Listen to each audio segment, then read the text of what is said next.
Hello, sistren, and welcome back to my YouTube channel.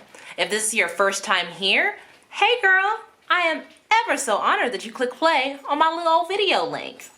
Make sure you click like and subscribe too so you get updates about when I post next. Alright, so let's get into it. Today I'm going to talk about something a little bit more serious. For those of you that don't know, if this is your first time here or you're watching this as someone that doesn't know me, I have multiple sclerosis. I don't talk about it very much, and I kind of want to remedy that. I want to be more open and honest about this disease that I have, because I think that there are others out there that have it and kind of want to hear a voice that sounds like theirs, or maybe see someone that looks like them. So I kind of think it would be important for me to put this out there. I was first diagnosed with multiple sclerosis in September of 2016. At that point in my life, I was not in the best place financially or career-wise. I was working a job where I was not provided any benefits, and I wasn't getting paid enough to pay for any on my own. So I was without insurance when the symptoms first started to arise, which was long before the diagnosis in September of 2016. Just to give you a little bit of background about where my head was at. So it started with numbness in my legs, you know, that pins and needles feeling. It started with that. I would have it periodically, wouldn't think much of it. And then one day came that my legs had had that numbness feeling. It was just like the front of my legs, not the whole leg, for the whole day. And that kind of made me think about it, but I was like, oh no, it'll pass. It usually passes any other time. And then it continued to be numb for 7 days. And no change in sensation, nothing. It was just numb for 7 whole days. So I didn't have insurance. I didn't go to the doctor. I did the only thing that someone without insurance can do. I went to the emergency room just because I didn't know if this was some like nerve disorder or, I don't know, vein problem. I didn't know what was going on, so I wanted some answers.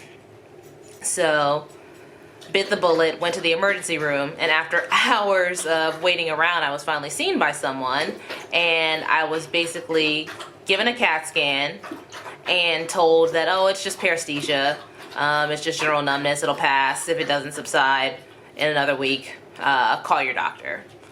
So I left with that not so heartwarming information. No one mentioned anything about the possibility of MS. I just left thinking that, okay, I must have pinched a nerve or something and this'll pass. So eventually the numbness went away and I continued to lead my life as usual. It wasn't until maybe a few months later that the numbness came back, and I didn't think anything of it. I was like, oh, this passed the last time. So I just continued to live walking around with the fronts of my legs numb. And it was a little bit worse in my left leg this time than it was previously. But I was just like, whatever, it'll pass. It's just a thing that I have to deal with now. And I started to notice rather, that when I would lean my head totally forward, I would feel this electric shock sensation run through my body. So I was like, okay, something is up. So that's when I turned to Dr. Google, which you should never do, and started to look into my symptoms, and I found this condition called Sclerosis. I'm not really sure the proper way to say that, but I'll write it out on the bottom so you can see it if you want to Google it. And that was the sensation I was feeling when I was leaning my head forward and feeling the electric shock. So I just dove deeper and deeper. I went Alice in Wonderland style all up in WebMD, looking at Sclerosis and what it means and what it's also related to, and that's when I finally saw those two words, multiple sclerosis. And I was just stuck. I didn't know what to do. I didn't know what to say. I just was frozen. Now, mind you, when I was doing all this Googling and web searching, I was face deep in a bottle of wine, so I also had that affecting my mood as well. And once the freeze had passed, I just started panicking. I had decided in that moment that I have MS. This is what's going on with me. So I'm freaking out. It's like, I don't have insurance. I can't go to a neurologist, but I need to go so it doesn't get worse. But then I'm just going to be up to my ears in debt. I don't know what I'm going to do. So in that moment, it's like the wine cloud had cleared, and I just had the thought, you need to get a new job. You need to go somewhere where you can get some benefits. So I start my job hunt that very same night. So like the times previously, the symptoms did pass and I noticed them less and less, but I still kept on with my job hunt even though the thought of MS was getting buried down deeper and deeper because I wasn't really suffering from any symptoms. But after a few weeks of having no symptoms, I finally found somewhere that I wanted to go and I applied. This is probably application number 10 or 15 at this point. But it was somewhere I actually wanted to go, so I was excited about submitting my resume. And I got the interview and I ended up getting the job. So I went from a job where I wasn't being provided any benefits and not making a lot of money to somewhere where I made more money and also got full benefits. So, you know, major upgrade there. So, saying so a lot, but you know, I'm going off the dome here, so you gotta excuse the so.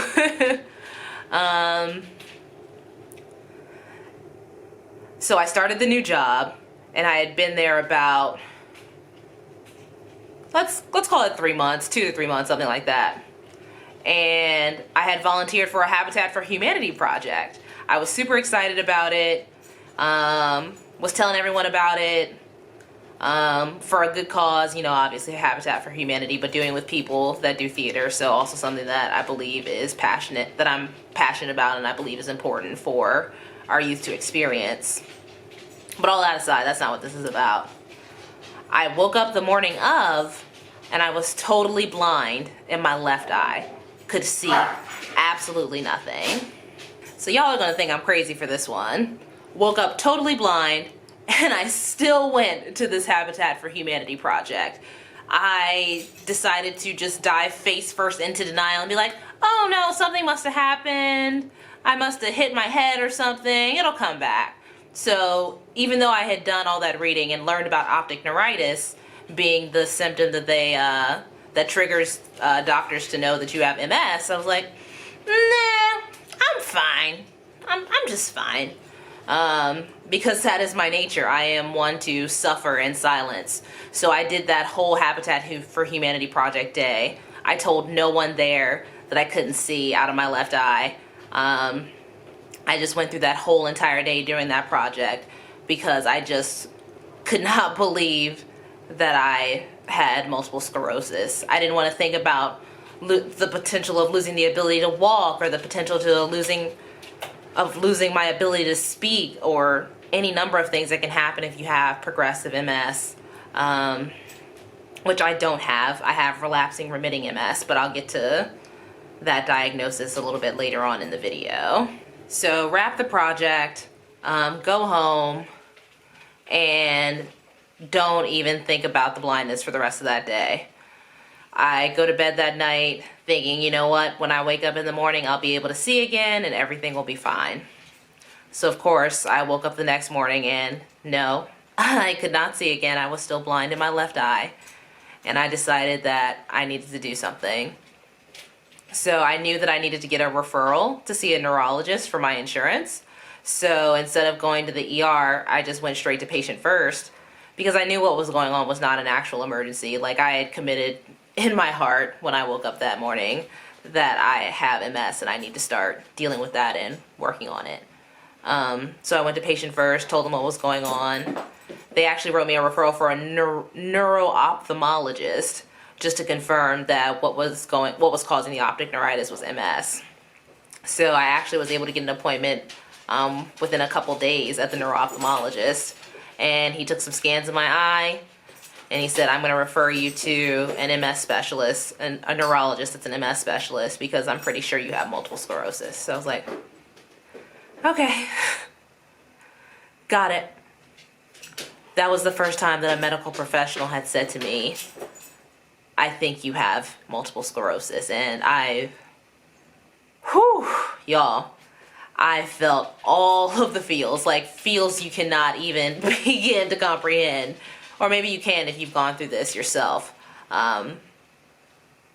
It was just a wave of emotions, of a crushing, I don't know, tidal wave, tsunami, some sort of catastrophic event was happening emotionally to me when I heard that doctor say that. I drove home just thinking about, what am I going to do if I have to be in a wheelchair? What am I going to do if I have to have someone to take care of me? What do I do? Just, what do I do? It's kind of funny. I had taken a half day at work that day for the appointment, and I had to call my supervisor, my very new supervisor, and just say, I'm not going to be able to make it back in. I just got some bad news at the doctor. She was very understanding. She was like, okay, she knew I was at the doctor. So she was like, okay, that's fine. We'll make sure that everything is covered. You just take the time and feel better. And that was really, really kind and kind of, well, I didn't know what to expect. I know that people can be decent, and I need to believe that about people more often. But in that moment, it just felt like a real human exchange happened, you know what I mean? A real testament to what people can do for each other. Everything doesn't have to be, oh, I'm the boss, so you do what I say, and what I say is you go to work. Sometimes you can work somewhere and someone will say, okay, take the time, and that's really important. So to treat the blindness, I had to go through steroid IV infusions. So I had to sit in an infusion center for an hour for 3 or 4 days. I don't remember now. Time is passing me by on that one. But I had to do that to treat the blindness, and then I had to be on steroids for an additional 10 days after that, like a super high dosage of steroids. And my vision started to come back slowly. The steroids really did work. The steroid infusion made my mouth taste like pure metal, so eating was just terrible. But I was feeling good because my vision was coming back. I want to say within the first month after the steroid treatment, my vision was back. It wasn't totally back. I had some green-brown color blindness in it for a while. Yeah, it was something coming back from blindness, I can tell you that. Blindness is not something that I ever thought that I would experience, but having that left eye blindness, like I still had to drive, I still had to get around, and it was beyond challenging for me, having to do that without being able to see out of that eye. So as that vision started to come back, it really solidified in me that I need to be thankful for the blessings that I do have. So my official diagnosis was relapsing remitting multiple sclerosis. So not where you end up with paralysis or loss of speech, but where throughout your life you will have relapses into MS and having flare-ups. So for me, that's looked like a number of different things. It's looked like pain. It has been fatigue. It has been numbness, just a lot of numbness. And I just don't tell people about it. I don't even want to call out of work, even though I do anyway when I have a flare-up, because I don't want anyone to see me like that. This has been almost 4 years now of dealing with flare-ups and not telling anyone, even trying to hide it from my partner, whom I live with. I've tried to hide it from him because I don't want anyone to worry about me. I don't know if suffering in silence is something that I was brought up with or something that was already inside of me, but there's no need to do that. There are people that love me. There are people that want to help me. There are people that want to support when I need it, and I need to give them the opportunity to do so. And sometimes I do need help, and I don't always say so. So this video is a a permanent testament to me making sure that when I need help I ask for it, or if I'm not okay, to just tell people I'm not okay. I don't always have to say fine if someone asks me how I'm doing if I'm not fine.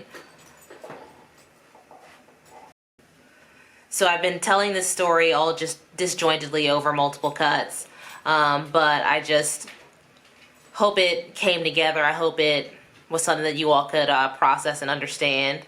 I haven't had a flare-up in probably a month and a half, and they usually come between every 2 and 6 months. But I'm doing good, and that's not me just saying that. I actually am doing pretty well. If you liked what you saw today, or if you have additional questions about multiple sclerosis, make sure you subscribe, like, and leave a comment down below. Thank you for sticking with me for the whole video if you did, Sisterin. Peace, love, and light, y'all.